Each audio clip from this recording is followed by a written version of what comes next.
This episode of the Towing Life podcast is brought to you by BA Products. From innovative products such as the Container Link, Tanker Tube, Frame Hook, patented 8-point tie-down, and more, BA Products is always developing products to better assist towers today and for tomorrow. Reach out to one of our BA distributors today to see how we can help elevate your towing and recovery procedures. All right, we got to get going on this because I got to get to work this afternoon. Oh, you got a place to go, people to see? Yeah, I'm a busy man. Do you have to work today? Yes, I do have to work today. I was off. I'm short a guy, so I've been taking on all kinds of extra crazy shifts. It's like that picture you see of that new recruit didn't have as much experience as he said he did on his resume, and it's a strap over a pile of dirt. Yeah, because he didn't ask the dumb question.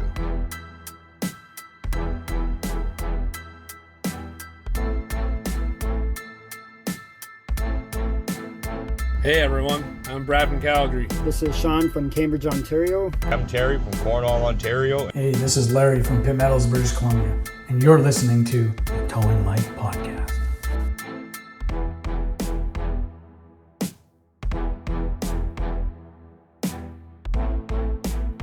And 3, 2, 1, action. Welcome to the Towing Life podcast, where the ditches are deep, the trucks are loaded, but the drivers are not. I am your host, TowManG, and as usual, I'm joined by my co-host, friend, and former co-worker, the one Jane Wonder himself, Mr. PlainGuy. And we are also welcomed by producer Sarah down below. Hey guys. How are you, Sarah? Good. How are you doing? Absolutely phenomenal. I'm going to have to, we're going to have to change that intro up whenever we introduce Sarah as well, because it really doesn't work. And I'm glad you caught it as you did, G. Yeah. So, how are you, G? How are you? What is going on, my man? I just had a real busy day at work, busy week at work, and everything was going great. And then I remembered, hey, it's Tuesday, and our podcast didn't upload. So thank you to the guy who reached out to us on the Facebook page to say, hey, guys, you forgot the YouTube this week. Absolutely. After taking some blame for it, some unjust blame, we were corrected that the note wasn't ready to go. Everything was ready to go. G dropped the ball. We still love him anyways. We'll still forgive him. That's what he gets for taking care of all the Facebook. It is a good time to mention that if you have any subjects, questions, comments you would like covered on the show, you can comment down below on YouTube if that's where you're watching, or you can find us over at www.towinglife.ca. You can email us directly at thetowinglife@gmail.com. And you can visit us on the Facebook page at Towing Life, at the Towing Life podcast on Facebook. There is, the weekly warriors that you guys are seeing, the light duty, the heavy duty. We've had all kinds of photos posted. Maybe yours will be next. Head over to the Facebook page, find the light duty warriors, find the heavy duty warriors. It's alternating every week. 1 week is heavy, 1 week is light, back and forth. Be sure to submit your photos. We may use yours for the next one. Hell, we might even find a way that we can bring them into the podcast. If you are on YouTube, don't forget to hit that like and subscribe, share, follow, all that good kind of stuff. I did remember. Unlike you uploading the YouTube video, I remembered to mention the YouTube channel. Oh, the video is uploaded. It just wasn't scheduled at the right time. Yeah. So all those great ways you can find us if you want. Today, we are going to get into some How Much of a Dick is TowManG with producer Sarah helping us out on that. It will be from a listener, from a comment over on YouTube. So that is one way. If you have a topic, question, something like that you want covered, be sure to reach out. We can always use it. Your content is always great and saves us having to find it. Yes, and especially even more so going forward now that we have our wonderful producer Sarah here. Even if it's just a moral dilemma that you want to test our morality, I guess, or how much of a dick we are as a group, feel free just to post it anywhere. Don't have to worry about my eyes reading it or not. And it'll probably be a nice flustered situation if you propose a good question. Absolutely. One thing we've learned in the towing industry is nothing is black and white. I think it's fair to say, whether it comes to the rules and whether it comes to what to do in certain situations, nothing is black and white. There is a right, there is a wrong, and a lot of times it's which one outweighs the other. Mm-hmm. Right. So, I mean, we might as well get right into it then. I have no problem with it. It's a good time to lead into it. We have not changed up the intro for the show, so we are still going to play the old intro just for the sake of it. And then we will bring in Sarah to do the actual, reading of the question, what we got going on. So without further ado, I bring you, how much of it is TowManG? I love that song. I put so much hard work into that, and the fact that we're going to get rid of it for a different segment now really hurts my feelings. Well, Really we're just changing it. It's how much of a dick is TowManG and PlainGuy, which I think is going to add a new component. That is fair. It's going to be. I'm just going to yell that at the end of that video anymore. I'm PlainGuy. Speaking of yelling, we did have a comment on the YouTube side of things wanting us to get the rights to your remix of "Sexy and I Tow It" because he wants a full song. He wants a full song. I don't think I have a full song in me for him.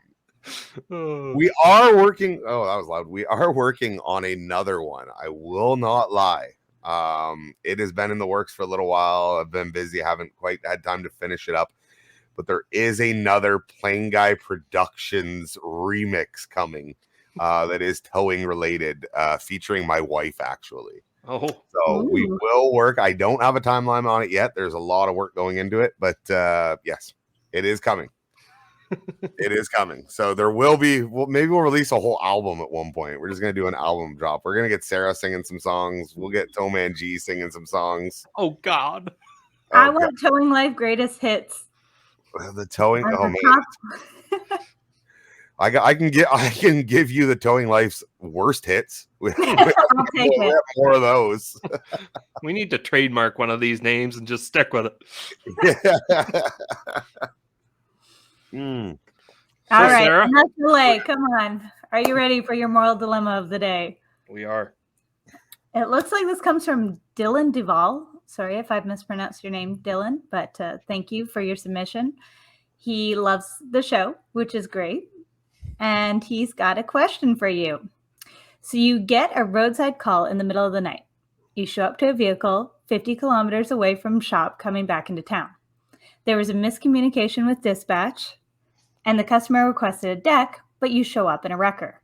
The vehicle is a newish BMW with a flat tire that the customer does not believe you can tow, even after you try explaining to him that you simply can't. He wants it on a flat deck. So you tell them you will drive back into town, grab another truck if they want to just leave the keys so they can go on home. You stall for a few minutes, wait for the customer to drive away. And then what? Do you go back and get the deck truck like you said you would? Or do you hook up and go? That is a really good question. Now, wait, what time of day is it? It's middle of the night. Oh, it's middle of the night. Okay. Screw that guy in his BMW. It's going up on Dolly's. See, I'm the other way around. Afternoon, I'm going back to the shop. I'm the other way around.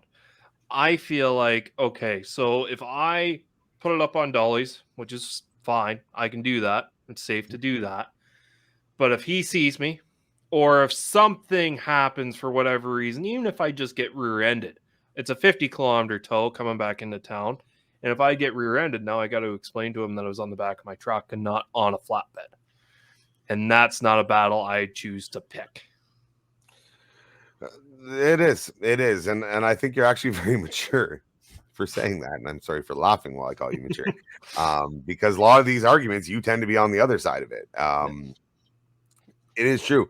What is more important? The fact that it's a roadside call, I missed that in the original.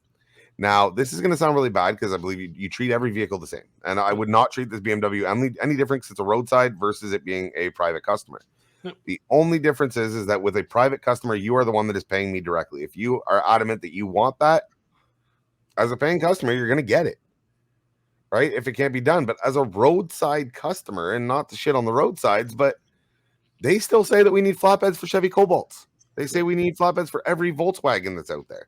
They say we need, you know what I mean? So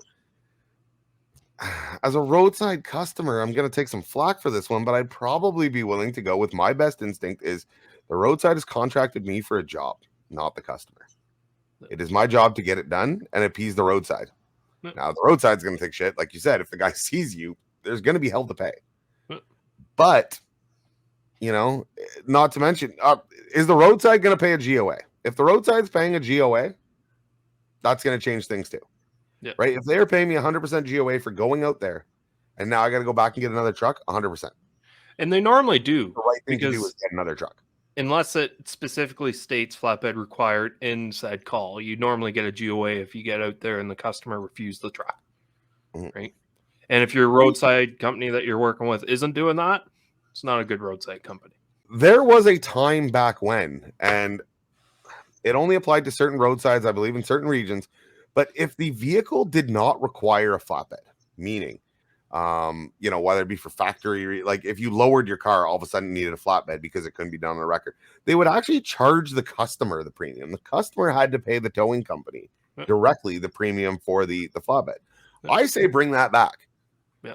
You know, I say bring that back. If it can be done on a record and you refuse and you want a flatbed, then pay for the flatbed. I've had that a couple of times, and they're always adamant, oh, it needs a bed, it needs a bed, it has to go on a bed. And then you say, okay, well, you owe me $20. Like, not even a steep amount. It's just $20. They're like, oh, well, you can do it now. It's they want what they want until it's going to be inconvenience them. They don't care if it's inconveniencing us. They don't care what it, you know what I mean? If the job can be done. Don't forget, the customer doesn't understand towing, right? We've been through this. The customers do not understand what it is that we do on a day-to-day basis. They do not understand the capabilities of our trucks. Hell, there's operators out there that don't understand the capabilities of their trucks. So how do we expect the customer to? Yeah. So in a case like that, yes, the right thing to do is to go and get that flatbed. Because you said you were going to. Yep. Now, that being said, this is a podcast where we talk about the real life, and the difference between the training manual and what really happens on the road are two different things. It's reality of towing. So am I getting the flatbed? I'm not 100% sold that I am, but the right thing to do is get the flatbed. Yeah, like if you've got another driver who's already out in a bed, if he's around, not busy, In the middle of the night, sleeping, if he's not sleeping, I know there's a lot of ifs in that statement. Get him to come out, right? Especially if you're getting paid the GOA, whatever the case may be, right? Yep. The best thing to do is to put it on a bed, because then if the customer finds out that it wasn't towed the way he wants, he's going over his car with a fine-tooth comb to see any nick or scratch or anything wrong with that car. That you might not even have did, but it's also dark and you can't see that there's a scratch in the bumper right by where the dollies would have gone. And even though your dollies didn't touch it, it's still another fight you don't want to pick. Mm-hmm. Photos are proof. That is a good point. Sarah, did we successfully answer your morale dilemma? Do you think where do you think we ended up on that? I like how you said the right thing and then the real thing, because I think that's really fair. It's a real tough one, especially, you know, like this culture around the customer is always right. In this case, the customer isn't right. It's just a superficial preference because that's what they heard on Facebook or in their manual or something that the car needs. And you guys are going to know best what's going to be best for the car. So it's really hard because then you're looking at the gas going there and back, the time going there and back. What if you get another call and you have another call that's going to get backed up because of this miscommunication? Like the real life situation might play out very differently than the correct situation. But I think you guys covered that pretty well. I think that's towing summed up. That, like you said, the correct and the, you know, proper and the what's going to happen and what can be done are not always the same thing. Yeah, like if you look at it, you're there already on scene 50 kilometers away. You pick up the car and you load it. That takes you 10 minutes. You head back, call it 40 minutes, right? Depending on your speed limit, even 50 minutes from the time the customer leaves to the time you get back. Now you got to turn around, drive 50 kilometers back, spend 10 minutes switching trucks, drive 50 kilometers back to the disabled vehicle, and away you go. That's a lot of time.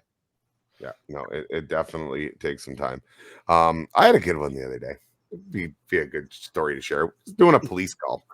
Those police calls. So Ontario in the last one was that you would know better when they raised stunt driving from a 7-day to a 14-day. Middle of winter, I think it was. It was the middle of winter? January? Yeah. So January 17th, I think it was. Okay, wow, look at that. That's rain mandates. Sarah and listeners, if you aren't aware, in the province of Ontario, we have a stunt driving law. So that stunt driving law applies that if you drive on a road posted over 80 kilometers and above, if you drive 50 over the speed limit or 40 over the speed limit on a road posted below 80, they can seize your vehicle for 14 days and your driver's license is 7, right? Or is it 30? Now? You lose your license for 30 days. The car gets fine of up to $10,000. Yes. It is an automatic appearance in court. It is not just a ticket. You have to appear to court with a maximum fine of $10,000. Well, there is one time a year in my neck of the woods, being, near the 401 corridor, that gets busy. And that is the F1 weekend in Montreal. Because when everybody leaves that weekend and all these fancy sports cars are down visiting, they tend to think that they are now the new, Daniel Ricciardo out on the highway and fly, or, Nicholas Latifi. We'll use a Canadian reference. He doesn't go that fast, but we'll use the reference. So we had this, this night, I get a call from the police for a 14-day. We show up on the highway, and it's a beautiful 2021 Mustang. And this guy is adamant that he was not speeding. So I get there. I start hooking it up. He comes over to ask me a question. What's the cost going to be? All that good stuff. And I'm like, yeah, let me finish hooking this up. Get off the road. The cop comes out to tell him, get off the road. We're on the side of the 401 highway. He's standing on the driver's side while we're, where I'm doing my straps. And anyway, so I'm talking to him after, and I get it all hooked up. It's all done. And I go back to get my paperwork from the officer. And he goes to me, he goes, excuse me, sir, this is the customer, I'm going to need you to unload the car. I'm just waiting to speak to a supervisor. I'm going to end up taking the car. Sitting there going, I doubt it. What do you say to that customer, right? Like, no offense. I'm not here to be, I'm not here at your request. I'm here at the police request. So I'm not, unless the officer tells me to drop it, it's staying up there. But yeah, like I said, I don't even want to be rude to the guy because he is still, in fact, our customer. At the end of the day, he is the one that's going to pay the bill on this car. Yeah.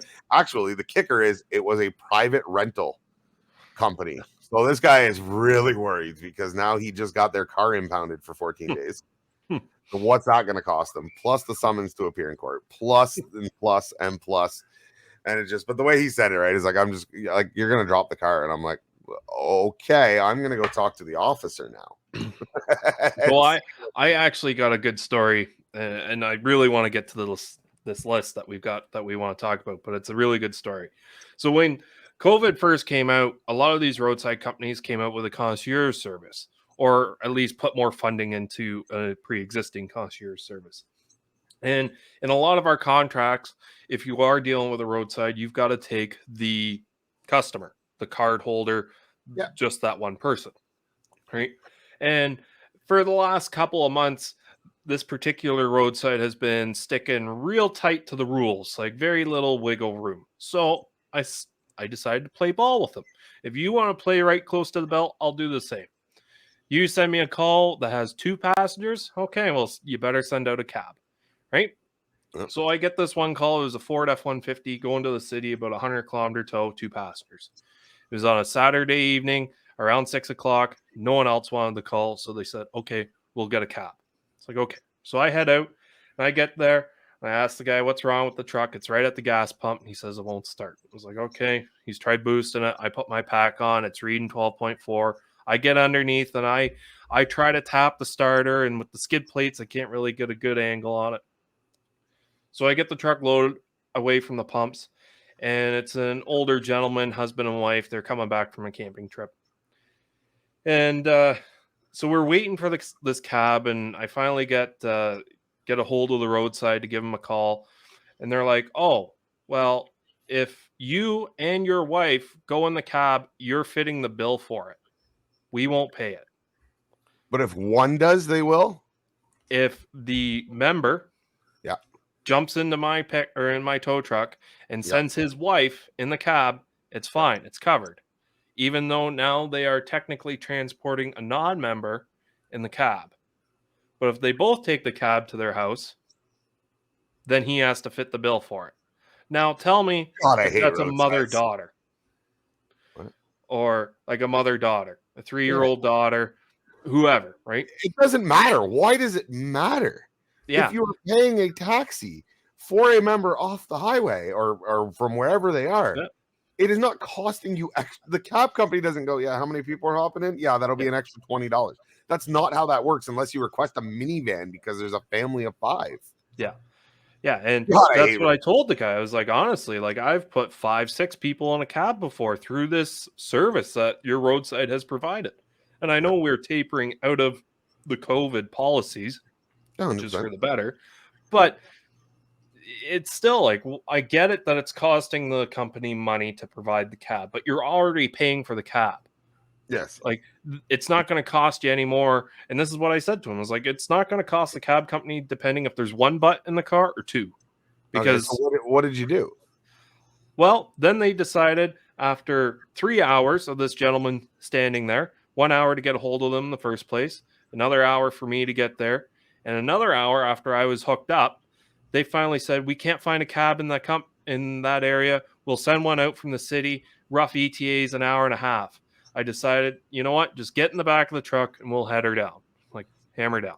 Yeah. Yeah. That's where, as a tow company, you got to, and these people are from the city. You may never see them again. Yep. There isn't much benefit that what is the benefit you are going to gain from that? Right. Well, he already gave me a $15 tip, and then he threw me another 20 when I got them both loaded into the truck. And when I got down to this dealership, it was tight. There was all underground parking, which is weird for a dealership. No drop box either. I got the truck dropped off. He asked for a business card. I wrote my number on it. And he said, well, I'm going to contact the Roadside tomorrow and give him a piece of my mind because this is ridiculous. I was like, honestly, it is. And he sent me a nice long text after while I was driving home. And I sent a nice rebuttal, or the girlfriend typed up a nice rebuttal because she's better with words than I am. And that text there of just the thanks after the fact really just re-sparked this is why I do this. Right. Yeah, I think that's fair. It's if someone's willing to take time out of their day to actually acknowledge or thank you for the service, you know what I mean, and the spot you got them out of, it does feel nice. And you're right, it is a lot of the reason on why we do it. So yeah, I can see that. I think that was very nice of you. Thank you. I don't know if I would have done the same. You could let them play the Roadside games, but that was very nice of you. Yeah. He even called in the next day following to my office and told my dispatcher and my boss what a great young man I am. I was just going to ask about what the COVID-19 policy is these days. Are you allowed to take passengers? Because I know when my husband and I got towed last Saturday, the Roadside company had said, just so you know, the tow truck driver is not allowed to take you. So they offered us a Lyft, which is like Uber down here. Right. But we actually had family, so we were fine. And then the tow truck driver came, real nice guy. And he's like, oh, yeah, you guys can jump in the tow truck. And it was really nice. We'd already made our family sit around for 2 hours waiting to drive us. But I was like, so is there a disconnect, or are you guys just like, okay, whatever, we just case by case base, or how? It's a company by company thing too, right? Okay. And like a lot of it is, yeah. We had our manager actually got sick, and we don't know if it was COVID or not, but he took 5 days off, and he was bad, right? And now we're one truck down, one driver down, a company of 4 guys. That's a quarter. I'm bad with numbers and letters, apparently. That's a quarter of your workforce right there, right? If you get sick. So it's really a company by company basis. We try not to take too many people, especially out of town people that you wouldn't run into on a day-to-day basis in your regular commute or life or whatever the case may be. But you can only do so much, right? Mm-hmm. Our flatbeds are all regular cabs. So you want a flatbed? Guess what? Find your own ride. Yeah. Mm-hmm. I put them in the back seat to begin with. Right. I drive a 4-door. Riding in a taxi. But no, it is company base by base. And I don't think there's a right answer. Still, I know we're limiting it to 1, right? Even 2, which is most of the 90% of your calls are 1 or 2 passengers. Mm-hmm. And we leave it up to, if you get there and the guy's blowing his nose and everything else, like, maybe I don't want you in my truck. Like, I have a family to go home to. I have people that I don't want to get sick. I can't afford the time off. The company, we want to really protect our guys. So we leave most of the drivers the ultimate say. Mm-hmm. And then we accommodate best that we can. But yeah, in your situation like yours, I completely understand that when you're already down a guy, it's hard to, I could see that where you start limiting passengers again just because you can't afford to go down another guy. Like, we're gonna get sick. Naturally, you're gonna get sick. That's the problem. You're still gonna get sick. I've gotten sick a couple times, mainly because my wife's working at a germ factory. We went over that, right? She's working at the daycare. So, guys, I have said it before and I will say it again. If you don't have a piece of BA product on your truck, you are like, get out of here. I don't know why you're even still listening. You shouldn't be listening. If you don't already have the BA, you should head over to baprod.com and check them out. From innovative products such as the container link, tanker tube, frame hook, patented 8-point tie down, and the new air bar, brand new air bar just launched. Well, it'd be like 2 weeks. I believe you can start, or it's available right around July. So it should be coming available soon, or August. Head over to baprod.com, baprod.com, to check it out. Because BA Products is always developing products to better assist towers today and for tomorrow. So reach out to one of their BA distributors today to see how they can help elevate your towing and recovery procedures. We thank BA Products for sponsoring the podcast. Support those that support your favorite podcast and visit them at baprod.com. That's baprod.com to find all the equipment you'll ever need for your tow truck. It is like a kid in a candy store on their website. This new air bar thing, I actually sat on YouTube and waited for their one to go live for like 2 hours. I just had the screen open. I was waiting for it. And when it finally came up, I was like, that's neat. Like, that's thinking outside the box. For those that don't know, the air bar system the BA product just launched is a inflatable air pylon, we'll call it, that comes off the side of the tow truck. There's different kits for left and right, or 1 and 2. But it comes out with LED strips. And so what it does is it makes a kind of work zone for you. We know that people don't want to hit things. For some reason, they'll hit us. They don't want to hit pylons. This automatically, I don't know if you can link it to your strobes. You hit the button. It pops out to the side. It gives you about 1.5 feet. I'm not sure the exact measurement, but room to work. You can walk right past them because they're just little air inflatable sticks. You push them out of the way. When you push them out of the way so they don't interfere with your job. They don't interfere with your visibility. They interfere with the visibility in the sense they protect you. They don't interfere with you doing your job, and anything that we can do to add safety and add awareness and hopefully save, a tower. Just one, right? That's what I was saying, is just one. I really like this because, especially with flatbeds, is as you're loading, you put a car onto the deck and you've lost all your rear facing light normally, depending if you got a bed mounted pylon or a stationary headache rack. There's not much light, especially even your four ways are covered up when your deck's down, right? So you've got these 2 little strips on each side of your bed sticking out, normally with a red or an amber light. I'm not sure if I've seen red. I don't know if they have amber or not. That's different. Someone coming down the road, they see that and they're like, what is that? And they're going to slow down or try to get away from it because they don't know what it is, right? They just see a truck sitting there on the side of the road with no real lights that they can see. Like, we had ideas of putting lights on like 45s indented into the bed, or having little lights coming off the side of the side of like the side rail of the flatbed. They have those. I know they have those, but it's a lot more intrusive, I find, than just sticking a little device on the side of your flatbed. Now, I'd like to know personally if it's fed by air from the truck or if they have their own air compressor in them. Or some sort of little system on it. Yeah, I'd be curious about that too. We will look it out. We will look it up. We will check into it more. You guys should check it out as well. That is the air bar, AIR, just like it sounds, over on the BA website. Yeah, I know it's anything that helps. But Jordan, I think it was Jordan that had it. I don't know if you're aware of this. They had strobe lights that were on a 45 on the bed that when the bed was laid down, they would actually shine straight. Yep. You get two or three of them, which was a great little. It also makes a little runway strip for them to aim for. But, it was a good, because you're right. Sometimes with the pylons, right? We run a lot of NRC equipment, so the pylons are not attached to the bed. So the pylon is stationary, which I personally like. You do see it. You do see it, and if you put enough lights, they will see it. Save yourself some time. Save yourself some headache, though. Shut them off when you're going down the road. I think that was. And another key thing: turn off your upper work lights while loading. You're thinking, oh, more light rear facing, the better. No, if you got your upper work lights on, it kind of like washes out your beacons. Yeah, but I mean, depending on the situation, you kind of need them. Your lowers won't do anything if your bed is down. I got the winch ones. Yeah. Depends leave what your winch. we're assuming that everyone is set up with the kind of equipment or the setup that we specifically have. That's not always the case. Yeah. Right? They may not have winch mount lights. You might need to use your uppers up in your headache rack, right? You don't. Winch mount lights are one of the greatest things ever. If you don't have them on, please look into them because they're pretty much what you're pointing at your bed if you're using a flatbed. I'd like to get the light duty wreckers. I'd like to get like the rotators have now, where the shiv head has a light on it. Yeah. Oh, that would be so handy. And so many times when you're doing stuff off the 45, off the tailboard, out in the swamp, and you can't see. I thought about getting little adjustable lights on the wrecker too, but man, just the shiv head light like that. Yeah, like the ones that the Hydro uses, the little white ones, just on the roof of the truck. Yeah, the Go lights or something. Those used to be called. They're remote controlled.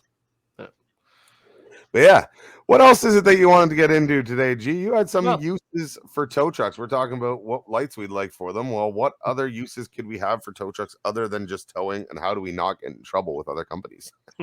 Well, we've got a couple of pictures here on the one slide. The picture on the left is a company that I previously worked for, and I always like moving things around with my tow truck that just is a little outside your norm. So right there, you got a little smoke shack that's hung off the back of my boom and held up by the wheel lift. And on the right, you've got a company down in the States, I think, got 3 or 4 different rotators straightening up a half-finished pole barn. Got knocked over slightly in what I was assuming high winds, and they're straightening it back out, making sure it's all square and plumb again, which is awesome. And I really like interesting one. Yeah, that was an interesting one when I seen that photo, because that's something you would not think of using. I'm guessing it's a good customer, or a buddy of the towing company that needed it, or it might be their new shop. Who knows? Or it might be their actual shop. 100%. But yeah, it's a picture of a couple heavy rotators set up and hooking on to the structure. It's an all wood structure, it looks like. And the building had shifted in a high winds or a storm, of what I heard. I didn't think this was the States, but judging by the color scheme of those trucks, it looks very American. Yeah, and they were helping straighten it out with it. Now, there's all kinds of insurance liabilities that come in with this, but hey, I'm all for thinking outside the box. With proper training, there's all kinds of stuff that you can do. And sometimes, I don't know, maybe the zoom booms weren't available to tie it off to. Maybe they weren't strong enough. Maybe they... I don't know who came up with this idea of I could do that with my tow truck, but I give them props for giving it a whirl. Like when I first started towing, I was at the company we worked at together. We had a sea can with a bunch of stuff in it, and we needed it moved. Well, we didn't have anything to physically pick up a sea can. So what did we do? We backed 2 tow trucks up to it, hooked our winch cables up to it, lifted it up, and blocked it with the wheel lift. And the truck in front was the one braking, and the truck in the back was the one propelling it. I remember that. Yeah. And it was use the equipment that you have to get the job done. Now, there's different ways of looking at it. It might not be the right tool for the job, which might impact safety a little bit, depending on what you're doing. Depending on what you're doing, the picture on the left, there's no real damage or risk of damage because it's just a metal structure with some wood on it and, plastic. Yeah. Could twist. You might need to use your tow truck like they did on the second picture to re-straighten it out, but yes, that's all right. The picture on the right, though, if something goes wrong and that building comes down, you're SOL. So that's where you want the training. And I find with these, especially the rotators, we're getting into some really big trucks. Like there's a 100-ton rotator out there. That's a crane. That's all it is. It's a crane. Not if I can't take my crane certification with that truck. But anyways, and we won't. That's the catch-22 in-depth argument. Yes, we're not going to get into that because that is a whole in-depth argument that we do not. We are not prepared to cover on this show. Oh, that's what I wanted to get into, man. Figured you did. But it's honestly nice to see that tow trucks, especially these expensive pieces of equipment that we all drive around in, that operators are thinking outside of the box and getting jobs done, regardless if they're good paying calls or not. It's just you're thinking outside of the box and you're expanding your horizons, and you're not pigeonholing yourself into this tows cars and this tows trucks alone. Right. Oh, yeah, no, and it's fun to be able to do these kind of things. That's what I've always liked, is that there's all kinds of fun to be had, right? It's from I trained a new guy one day how to dump a garbage can into the dumpster with a record. Yeah. Was it necessary? No. Right? We normally put the garbage cans up on the flatbed, bring them out to the back. That way you're at dumpster height, dump them in. Smart way. And the one day, I don't know, the flatbeds were gone or whatever. I'm like, you want to go empty the garbage? Well, there's no flatbeds here. I'm like, so do it with your record. He's like, I can't. What do you mean you can't? So I went out and I showed him. It was a single line record and showed him how to run the line. We actually like tipped it with the winch and everything. Yeah. And I'm like, those are the moments that you get to play. Those are the moments that you get to think outside the box, that you get to apply to situations like you see there with your little smoke shed, with your wooden structure, right? Like these are the you play in private, right? You practice in private where nobody can see you, so that whenever you get out to these situations, it's muscle memory. I have done this, or it's not always, but I can figure it out. I can think outside the box. I can get that done. So I encourage all that stuff. I really like it. Like I just towed a truck the other week, and the guy blew the motor in it. So he followed me down with a trailer with another motor on it. And when I dropped the truck off, I was like, hey, you want me to pick that motor up off your trailer and put it next to your truck? And he's like, you can do that? It's like, it's going to take me 5 minutes, man. I'm here. Might as well. Saves you trying to find a forklift or whatever. I just picked it up, and he thanked me and gave me a tip, and away I went. Right? It's just simple things like that. It's where the average person probably wouldn't think of even offering it or think of doing it. Yep. And it's just, I've got a winch and I've got height. I might as well. Yep. Right? Yeah. No, 100%. 100%. So that being said, G, I'm looking at that. You said that was a truck, a company you used to work for. Yeah. Did your dolly tires look like this? No. Your dolly tires did not look like this? For any of those listening on the audio side, I feel bad because these pictures we keep mentioning, you're going to have to either head over to the Facebook, head over to the YouTube side and check them out at the Towing Life podcast. But we are looking at a dolly tire that should have been retired about 400, 500, probably about 1,000 kilometers ago. It's only worn on the right side, bud. Oh, there is one tread left on that. There is one groove. Now, that is the natural progression. And Sarah, we're going to teach you at the same time on this. I don't know how familiar you are with dollies. That is the natural progression of most dolly tire wears. If you notice, it's got more tread on the outside, wears off to the inside. That is, especially with the old system, which that looks like an old set of dolly bars. Before we do, so Niagara OPP are the ones that tweeted this, saying, stop this tow truck for safety inspection yesterday, which it failed. And further, the driver was found to have been suspended. Vehicle removed from service and driver charged. # know your tow. There was no dolly straps either. There was no dolly straps on it. That was part of the problem. But this tire, that's probably why you got pulled over in the first place, because that's a visual. Probably caught the eye. Oh, I don't know. I mean, you're following this. You can see the shine off the tire. It's so flat. Yeah.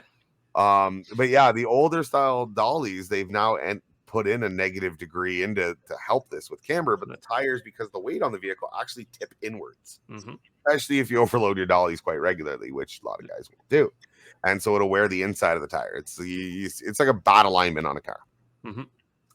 And there is tricks that you can do by, rotating the tire to either side. Normally it's the same, front or back. They take different load a little bit. It will help prolong the life, but you're always going to get that natural grade, right? Sort of actually flipping the tire off rim or putting your valve stem on the inside, which would be really stupid. But yeah, the new products have created they account for the bend in, and they've added negative out so that whenever it actually bends in, it rides level. Amazing. But it's Dolly Maintenance, guys. Dollies are one of the most unmaintained products on a tow truck, which is ridiculous, because if you don't want to run a bed and you want to run a wrecker, you want to be that guy, you want to run that wrecker, I'm all for you. God knows. I love the idea. Take care of your shit. They're not cheap. The dolly tires are. No, but the whole set of dollies, like if that tire blows up and that bar hits the ground, the truck hits the ground. Yeah, you're looking at how much is it to replace a dolly tire? Now 40, 60 bucks. Yeah. How much is it to replace the whole dolly? $3,000, $4,000 now. What are they up to for the whole set? The whole set, approaching 4,000 Canadian. Yeah. So what's the excuse here? Laziness. Yeah. You can't tell me couldn't. You know what I mean? Same thing. Well, I didn't notice. Yeah, I did. Yeah. You could have noticed that 500 kilometers ago. Oh yeah, we've all put that dolly on. We've all, not that bad, but we've all put that tire on, and we went, "Yeah, I'm changing that one after this one." Like that tire. And you always make that joke of, "Oh, it's got another 1,000 kilometers left in it," and that's what this would look like after another 1,000 kilometers. Yeah, this guy took that little joke practically, literally, and decided to keep running it. But yeah, it's probably $40 to $60. We were getting them for, I think, cheaper than that on rims back years ago. So not like you got to sit there and do any extra labor, just swap it out. Mm-hmm. But guys aren't doing that. They don't grease the dollies. They don't any of that. They just, and then shit breaks and guys are going, "Well, I don't get it." You know what I mean? Has anyone ever had a failure like this? No, not if you greased it. Yeah. Like, I can't really tell those pins, but that grease, they look dry. Your lock pins there, they look fairly dry from here. I'd love to see the front of the hub of the dolly, because I feel like it almost looks like it's got no dust cover, and it's got literally, that's the king that you see sticking out. But it's like, guys, you play stupid games, win stupid prizes. You got pulled over, you deserved it. Yeah. You absolutely deserved it.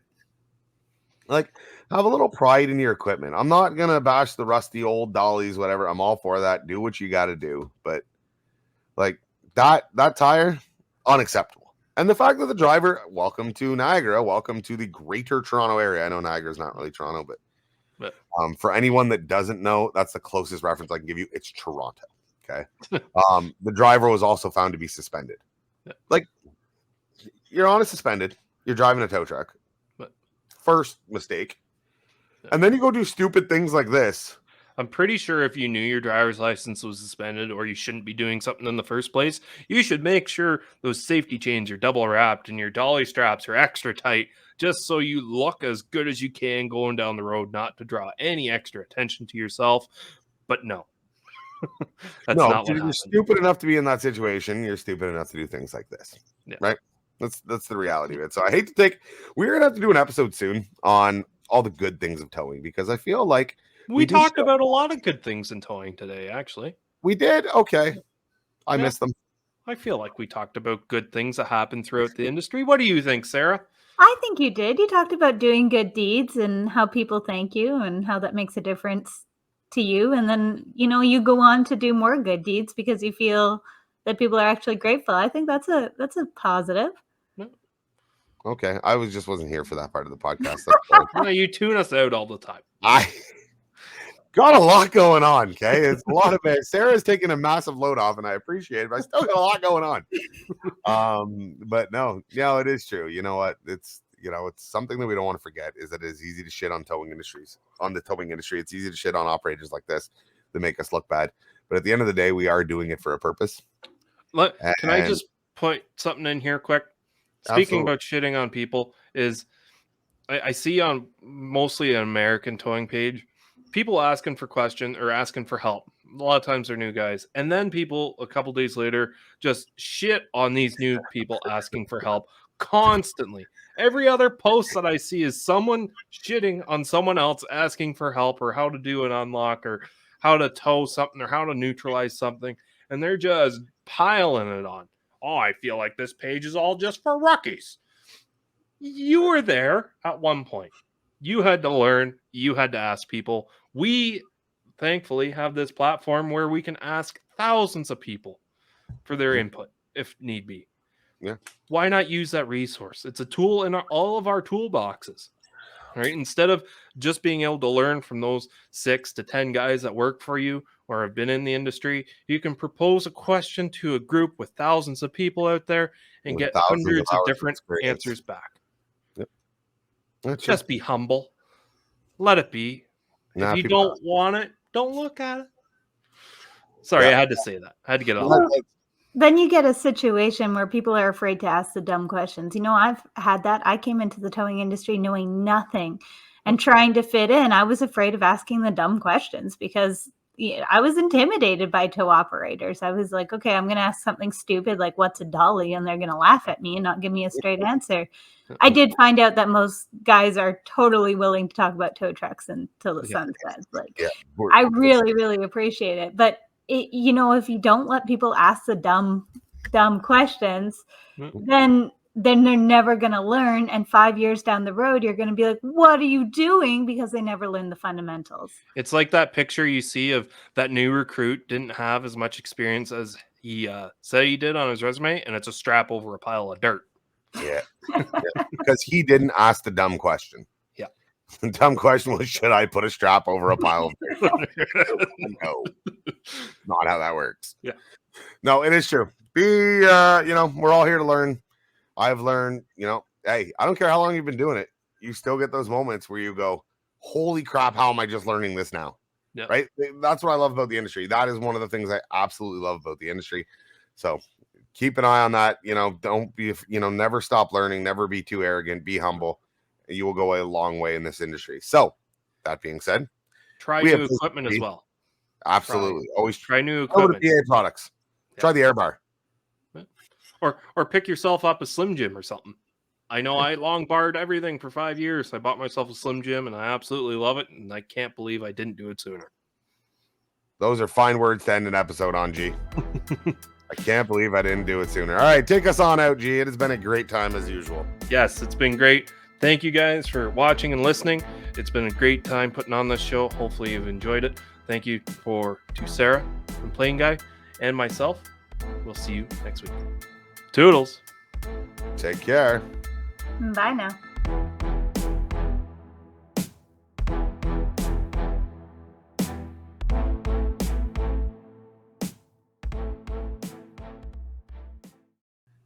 Did you just thank yourself?